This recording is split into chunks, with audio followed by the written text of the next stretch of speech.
오늘 우리 찬양대를 통해서 함께 나눈 이 귀한 고백과 그리고 약속이 여러분들의 삶들을 통해서 드러날 수 있기를 축복합니다. 우리가 기도를 쉬지 않을 때 그 기도를 통해 하나님의 역사가 일어나고 또한 놀라운 역전의 은혜가 또 이 땅 가운데 선포될 줄로 믿습니다. 톨스토이라고 하는 유명한 작가가 있죠. 그가 적은 작품 가운데 사랑이 있는 곳에 하나님이 계신다라고 하는 짧은 단편 소설이 있습니다. 이 소설에는 구두를 수선하는 마르틴이라고 하는 인물이 등장하죠. 그는 아내와 자식들을 먼저 하나님 곁으로 떠나보냅니다.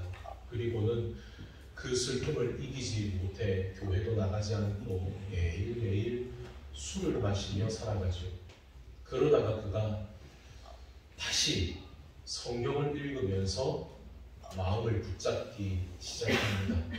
그래서 그날에도 이제 하루의 일과를 마치고 집에 가서 성경을 읽는데 그의 눈앞에 환상이 펼쳐집니다.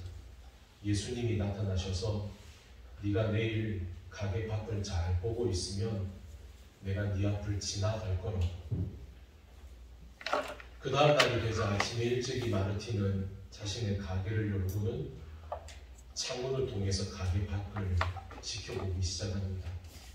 그렇게 지켜보니까 매일 아침마다 가게 앞을 그리고 그 동네를 청소하는 청소부가 눈에 들어옵니다. 그래서 그 청소부를 부릅니다. 날도 추운데 들어와서 차 한잔 하시오. 차를 함께 나누어 먹고 그리고 또 오전 시간이 지나갑니다. 점심때가 되어 바깥을 보았더니 바깥에 한 젊은 여인이 아이를 안고 있는데 한눈에 봐도 끼니를 제대로 먹지 못하고 깡마른 그런 애기 엄마입니다. 얼른 문을 열어서 그 애기 엄마를 들어오게 하고는 자기가 먹으려고 준비했던 도시락을 그녀에게 줍니다. 이제 시간이 지나서 오후가 됩니다. 그 오후에도 이렇게 창밖을 보니까 사과 장수가 사과를 훔치다가 걸린 한 어린 아이를 호되게 야단치고 있습니다. 얼른 달려나가서 이 사과 장수를 달래어서 이 불쌍한 어린 아이, 이 불쌍한 어린 도적을 용서해 주게 합니다. 그리고 이제 가게 다 일과를 끝나고 집에 가서 성경을 읽습니다. 그런데 성경을 읽는 가운데 예수님이 나타나시죠. 예수님 오늘 왜 안 나타나셨어요? 그러자 예수께서 말씀하시죠. 내가 오늘 몇 번이고 네 앞에 있었는데. 그러면서 그 예수님의 모습이 그의 눈앞에서 아침 일찍 가게 앞을 쓸던 청소부의 모습으로 그리고 배고픈 아이를 업고 있는 젊은 여인의 모습으로 그리고 사과를 훔치던 어린아이의 모습으로 그의 앞에 나타납니다. 그제서야 이 구두수송복을 깨닫죠. 아, 오늘 내가 예수님을 만나지 않은 것이 아니었구나. 예수님은 내 삶 가운데 가까이 계셨구나. 이 구두수송복 마르틴이 살아온 이 하루는 그가 술로 지새웠던 다른 하루와 똑같은 24시간입니다. 그러나 그가 말씀 가운데에서 예수님을 만나고 그리고 그 예수님의 사랑으로 다른 사람을 환대했던 그날의 이 하루는 그가 이제껏 살아왔던 다른 하루들과는 절대로 바꿀 수 없을 만큼 소중한 하루가 되었음은 두말할 나위가 없습니다. 오늘 우리가 읽은 이 본문의 말씀 가운데에서 블레셋이 이스라엘과 전쟁을 벌이고 있는 장소는 엘라 골짜기라고 하는 곳입니다. 이 엘라 골짜기는 다윗이 자신의 형들을 만나기 위해서 출발했던 다윗의 집 베들레헴에서 24km 떨어진 곳입니다. 그러니 여러분, 그 24km 떨어진 곳에서 이 다윗이 형들을 만나기 위해 왔다면 그 걸어오고 달려온 그 시간은 하루 종일 걸렸어요. 그런데 그가 하루 종일 걸려서 도시락을 들고 형들을 찾아왔을 때 이 다윗의 눈앞에 펼쳐진 광경은 뭐였을까요? 블레셋의 한 큰 장수가 와서 이스라엘 사람들에게 마구 조롱을 하고 도발을 하는데 이스라엘 군인들 중에 어느 누구도 이 블레셋 장수 앞에 나가서 맞서 싸우지를 않는 겁니다. 다 겁을 먹고 두려워하는 겁니다. 그래서 다윗이 어떻게 합니까? 자기가 나갑니다. 전쟁의 징집이 되지 않을 만큼 어린 소년이 자기보다 몇 곱절은 훨씬 더 큰 블레셋 장수 앞에 나선 거죠. 그리고 그 다음에 그 다윗과 골리앗의 싸움이 어떻게 끝이 납니까? 다윗이 물맷돌을 날리자 그 돌이 날아가서 골리앗의 이마에 박혀 골리앗은 쓰러지죠. 그리고 다윗이 골리앗을 죽임으로 단순히 다윗이 골리앗을 이긴 것만이 아니라 이스라엘이 블레셋과의 전투에서 이기는 놀라운 일이 그날 일어납니다. 여러분, 베들레헴에서부터 출발해서 이 엘라 골짜기까지, 그리고 이 엘라 골짜기에서 이 골리앗과 맞서 싸운 이 다윗의 시간은 두려움 가운데 벌벌 떨고 있었던 그 이스라엘 군인들의 시간과 똑같은 시간이었습니다. 그러나 똑같은 시간을 살아가면서도 다윗이 믿음으로 골리앗 앞에 나섰기 때문에 그 다윗의 하루를 통해서 그 전쟁에 나아가 있던 이스라엘 군인들 모두뿐 아니라 블레셋 앞에 있던 이스라엘의 하루가 승리라고 하는 하나님의 역사로 건져 올려진 겁니다. 여러분, 이게 다윗의 노력만이 아니죠. 다윗이 오늘 이 골리앗에게 달려나갈 때 그가 뭐라고 선포합니까? 너는 칼과 창과 단창으로 내게 나아오지만 나는 만군의 여호와의 이름으로 내가 너를 이긴다.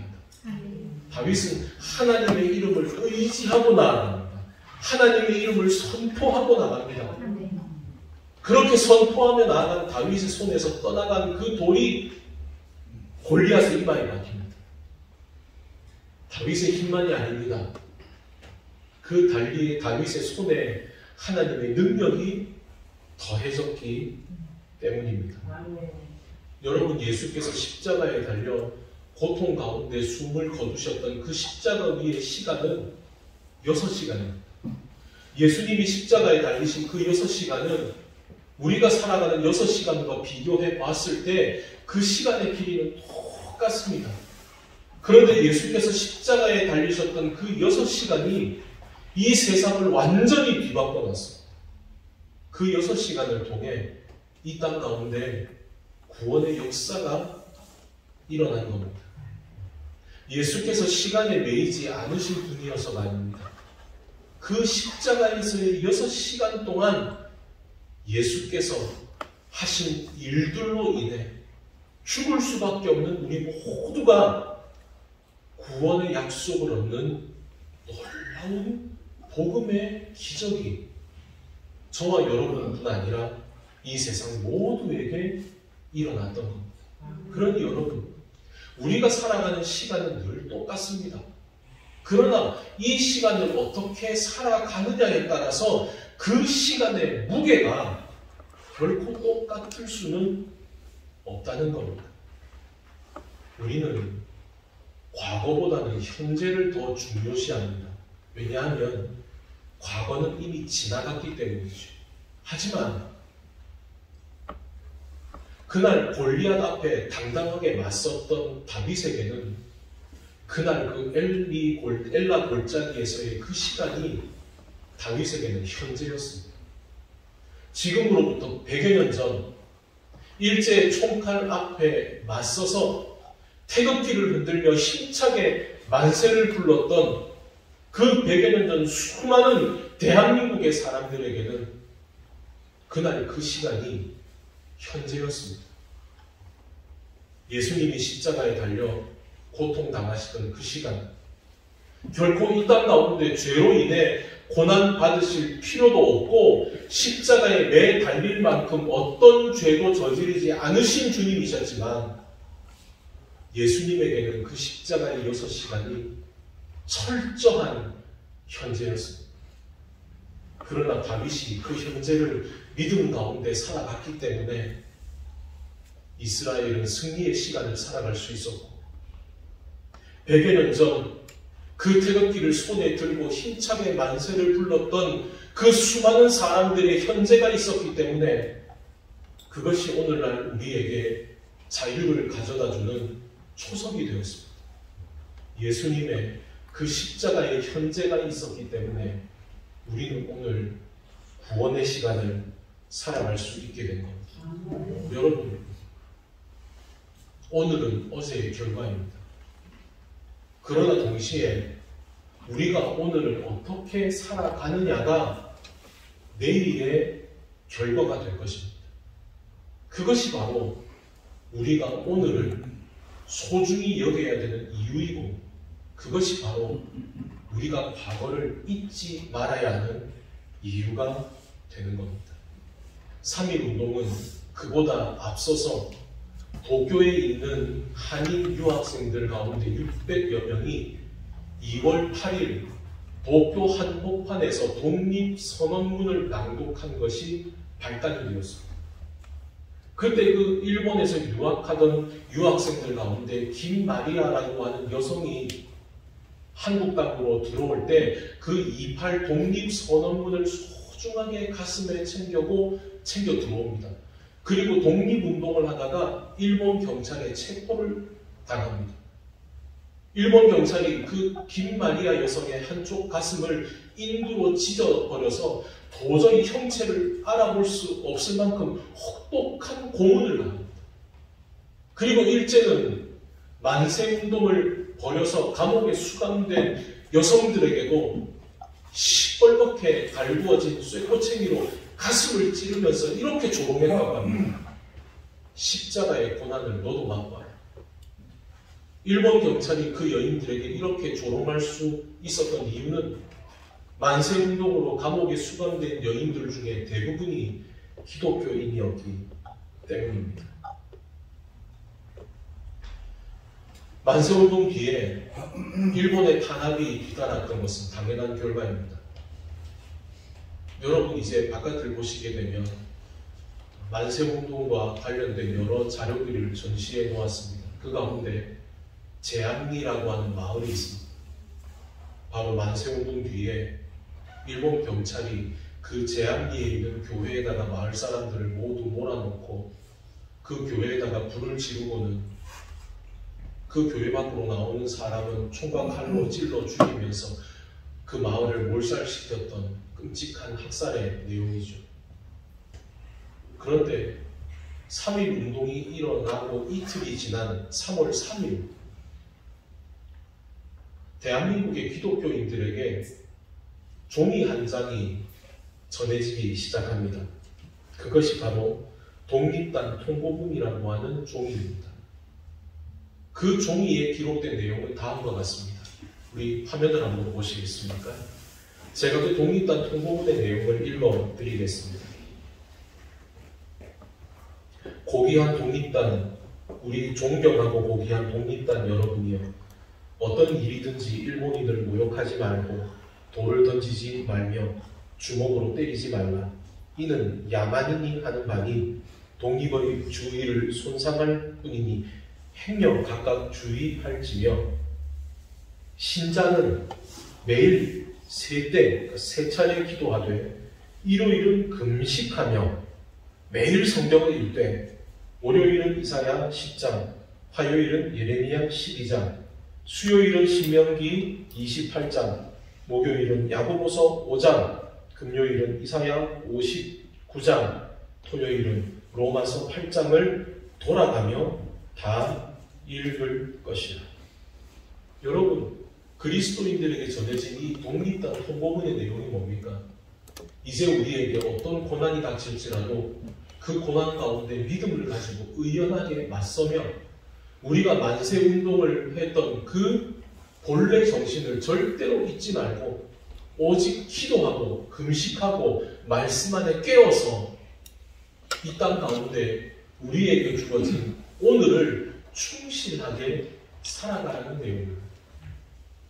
이사야를 보게 되면 이제 북이스라엘을 멸망시킨 아수르가 남유다를 금방이라도 집어삼킬 것처럼 다가오는 내용이 있죠. 그 아수르가 북이스라엘에게 이렇게 협박합니다. 우리가 너희들을 비롯해서 다른 나라들을 다 침략하기가 얼마나 쉬웠든지 비어있는 빈 둥지를 차지하는 것처럼 쉬웠고 아무도 지키지 않고 버려진 알을 줍는 것만큼이나 쉬웠다. 그 아수르 앞에 모두가 두려워 떨 때 하나님께서 이스라엘에게 남유다의 백성들에게 약속을 해주시죠. 그 하나님께서 무엇라 약속하시는지 우리 이사야 10장의 말씀을 우리 화면을 보면서 함께 한번 읽어보시겠습니다. 이사야 10장의 말씀입니다. 시작! 그날에 이스라엘의 남은 자와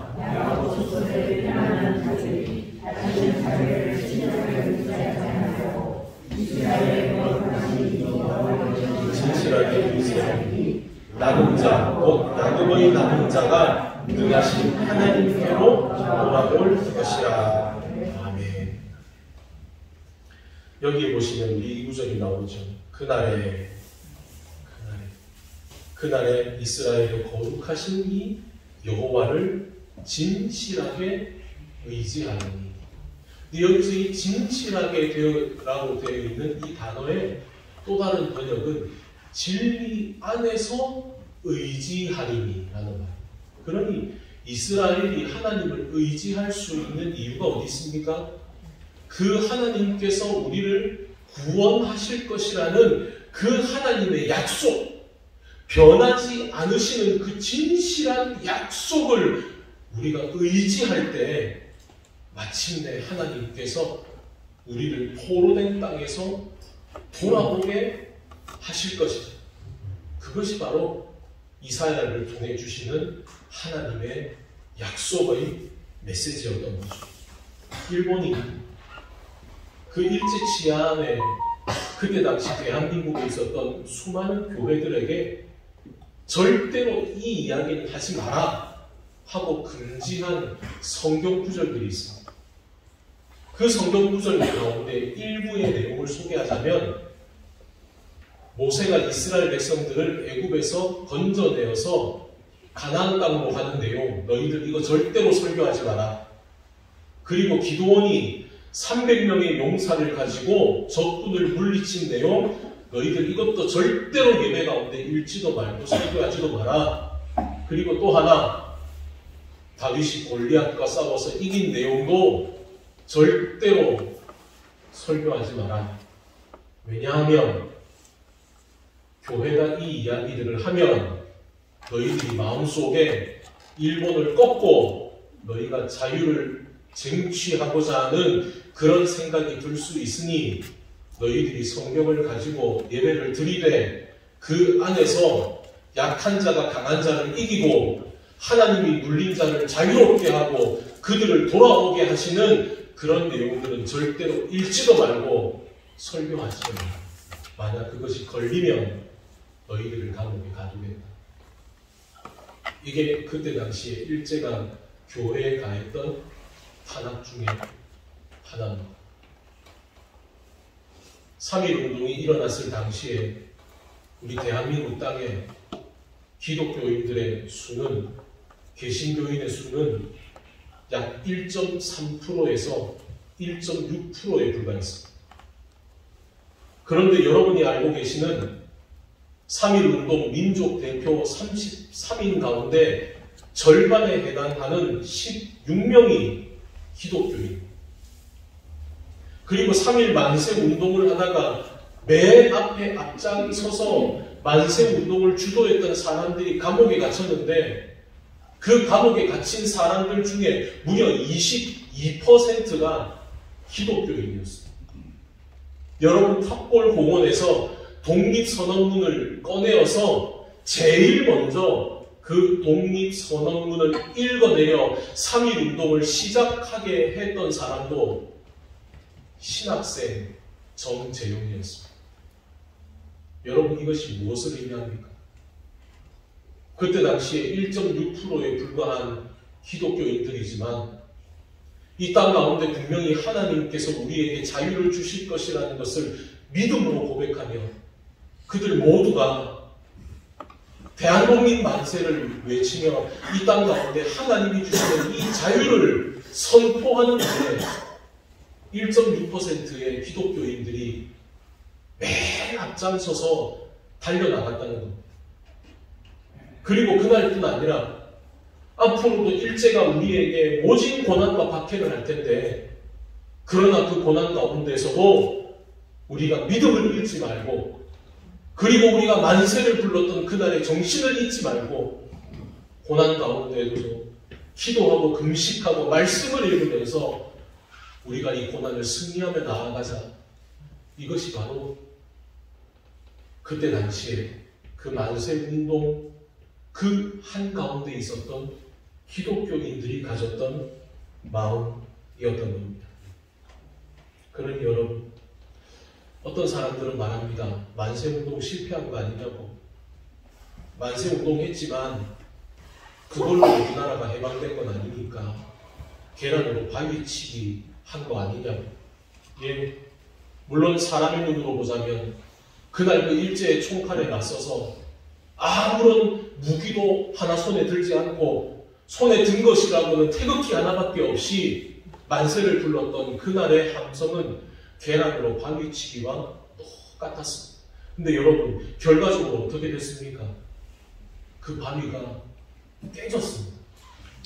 그 바위가 깨어질 수 있었던 것은 계란이 단단해서가 아닙니다.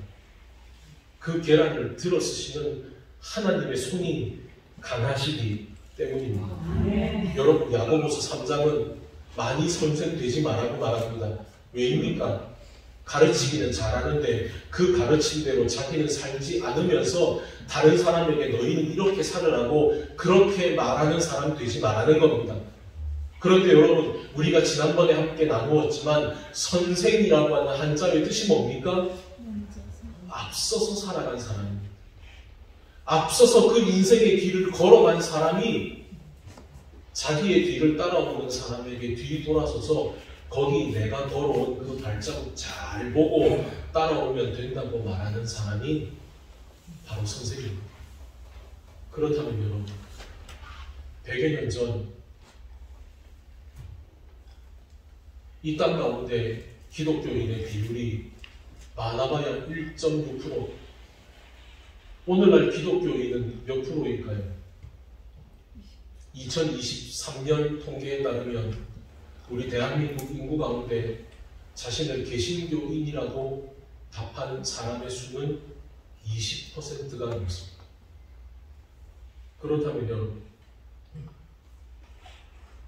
그 20%의 안에 들어가 있는 저와 여러분에게 만약 100여 년 전 그 1.3%의 기독교인들이, 그리고 그 감옥에 갇혔던 22%의 기독교인들이 우리는 이런 오늘을 살아왔는데 지금 당신은 어떤 오늘을 살아가고 있느냐고 물어본다면 저와 여러분은 무엇이라고 답하시겠습니까? 100년 전에 오늘을 살아간 그들로 인해 오늘 우리가 이 오늘을 살아가고 있다면 우리가 오늘을 어떻게 살아가고 있느냐가 100년 뒤를 살아가는 사람들의 오늘을 결정하는 이유가 될 것입니다. 바로 그것이 우리가 오늘을 그냥 살아가지 말아야 하는 이유입니다. 우리가 3.1절을 기억해야 하는 이유가 바로 여기에 있습니다. 일본을 미워하자는 것이 아니라 오늘을 살아가는 우리에게 주어진 이 시간이 우리가 우리의 욕망을 위해 살아가는 시간이 아니라 하나님께서 우리에게 주시는 약속을 따라 살아가는 시간이어야 하기 때문입니다. 그렇다면 여러분, 지금 저와 여러분 앞에 놓여있는 바위가 있다면 어떤 것입니까? 내 앞에 버티고 서 있는 이 문제가 너무 크고 단단해서 마치 바위 같고, 그 바위에 비하면 나는 마치 계란같이 여겨지는 것이 있다면 그것은 무엇입니까? 우리가 해야 될 것은 어떤 것입니까? 우리가 계란처럼 여겨지더라도 우리가 해야 하는 것은 그 바위를 향해 돌진하는 것입니다. 왜냐하면 우리가 단단해서가 아니라 우리를 들어쓰시는 하나님의 약속이 그 바위를 쪼개실 것이기 때문에, 그러니 여러분, 그 100년 전 믿음의 조상들의 오늘을 통해 우리가 지금을 살아간다면, 지금을 살아가는 우리의 삶이 100년 뒤 우리 신앙의 후예들에게 부끄럽지 않은 삶이 될 수 있도록 우리에게 주어진 시간을 충성되게 살아가십시오. 그리고 내 눈앞에 모여서 있는 바위와 같은 문제들을 두려워하지 말고, 다윗이 골리앗을 향해 달려갔던 것처럼 우리 또한 만군의 여호와의 이름을 붙잡고 세상 가운데로 달려가십시오. 그럴 때 저와 여러분을 통해 하나님의 역사가 일어나고, 그렇게 오늘을 살아가는 여러분의 삶을 통해 하나님의 역사가 이 땅 가운데 기록될 것입니다. 함께 기도하시겠습니다. 하나님 아버지, 오늘 우리가 이 예배 가운데 100여 년 전 있었던 3.1 운동을 다시 한번 되새겨봅니다. 우리의 부끄러운 욕망의 시간으로 오늘을 채워가지 말게 하시고, 우리를 통해 세상 가운데 임하시는 하나님의 역사를 써내려가는데 우리의 오늘이 쓰임받게 하여 주시옵소서. 이 땅 가운데 하나님의 나라를 경험한다는 것은 결코 고난이 없는 평탄한 삶이 아니요, 오직 믿음으로 이 땅 가운데 고난당할 때 그 고난 가운데에서도 살아계시는 하나님의 임재를 경험하게 하여 주시옵소서. 우리가 이 땅 가운데 그 하나님의 살아계심을 고백할 때 그 하나님의 살아계심이 계란과 같은 우리의 삶을 통해 선명하게 드러나는 복된 인생을 우리 모두가 살아가게 하여 주시옵소서. 예수님의 이름으로 기도드리옵나이다. 아멘. 이 말씀을 생각하면서 우리 함께 찬양 드리시겠습니다.